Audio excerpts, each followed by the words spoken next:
The air in Ojudu Berger was heavy with the chaos of a typical Lagos evening. Hawkers yelled over each other, the choking scent of roasted plantain and exhaust fumes mixed in the heat, and the sound of Okadas weaving through narrow roads was like a city-wide orchestra of impatience. In the heart of this noise, tucked away behind an old mosque and a line of cracked cement buildings, sat a quiet compound where something sacred or sinful was about to happen. Amina Lawal sat motionless on the edge of her bed, her wedding gown draped over her knees like a shroud. The white lace sparkled beneath the dim light, but her heart was too heavy to notice. Her phone had just vibrated. One message, a single line, from the man she was supposed to marry in less than an hour. We need to talk. Urgently. Meet me behind the mosque. Alone. For a moment, she stared at the screen like it was speaking a language she'd never seen before. Her body was dressed for celebration, but her spirit was trapped in a storm of confusion. Her makeup artist, oblivious to the chaos unraveling inside her, stood silently nearby, waiting to continue transforming her into the bride everyone expected. But Amina couldn't breathe. Outside, the compound buzzed with relatives and hired decorators. Generators hummed. Children giggled in matching asoebi. The hall was already packed with guests, all expecting to witness the fairy tale. But fairy tales lie, and Amina knew this wasn't her dream. It never had been.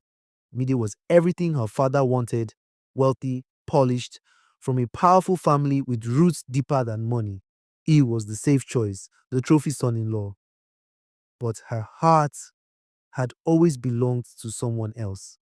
To Kenny.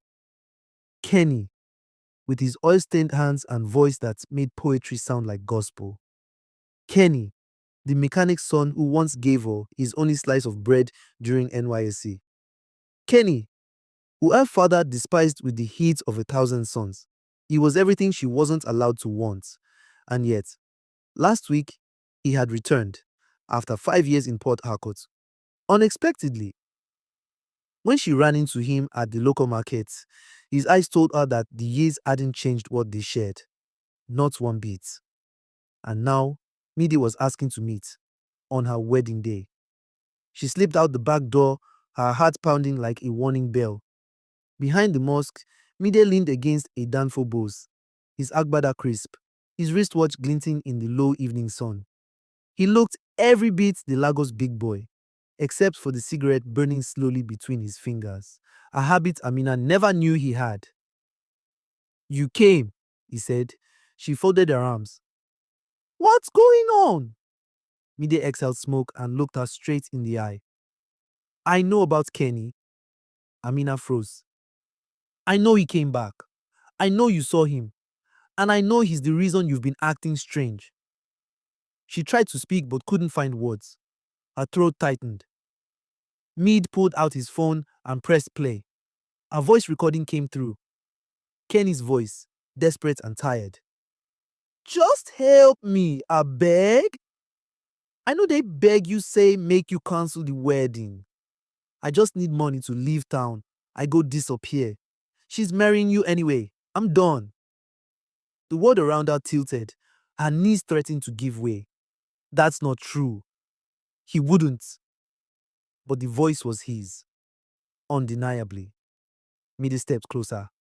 "He came to me, offered to walk away for 500,000 naira. That's what your great love is worth." "No. No, you're lying." Her voice cracked like thin glass. "I'm not. And now, you have two choices. Go back inside and marry me, or deal with the disgrace of this recording leaking to your father. You know what Alhaji Lawal will do. And as for Kenny, he'll vanish. For real, this time." She was trembling. Her stomach knotted with betrayal. Was it all fake? Had Kenny returned just to cash in on her misery? Had she been so blinded by memory that she couldn't see the truth? Midi walked off without waiting for an answer, leaving her in the silence of her own storm. She returned to the compound, robotic. When her cousin rushed to her with worried eyes, asking where she had been, Amina only said, "Tell them I'm coming." 10 minutes later, the music inside the wedding hall swelled. Amina stood at the entrance, veil in place, face unreadable. The crowd rose. Her father stood proud beside her, basking in the wealth of guests and the illusion of control.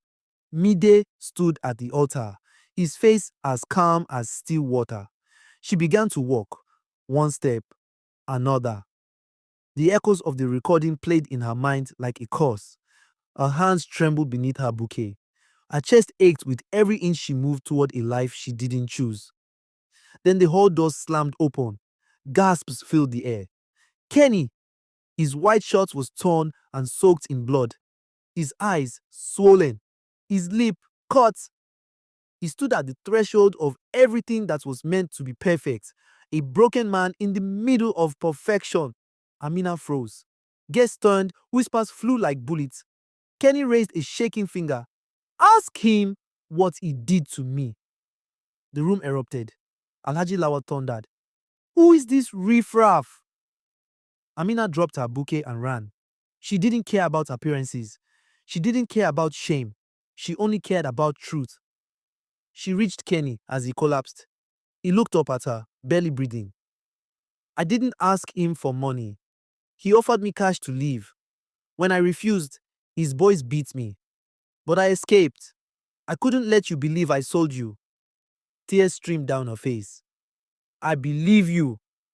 Mide began to retreat. The guests turned against him like a tide. Then the sirens came. Police. Someone had called them. Mide was dragged out, struggling and screaming, his spotless agbada now stained with fear. Kenny was lifted into an ambulance. Amina followed, a veil soaked in blood and rain and memory. The next morning, Lagos woke to scandal. Headlines screamed, Ohodu wedding ends in blood, groom arrested, lover hospitalized. But the headlines didn't tell the whole story. At the hospital, Amina sat beside Kenny's bed, watching him sleep. Her phone buzzed. A private number. She answered. A male voice whispered, You think it's over? You just opened the door you cannot close. The line went dead. Amina looked out the window. The sun was rising, but the darkness hadn't left. Not yet.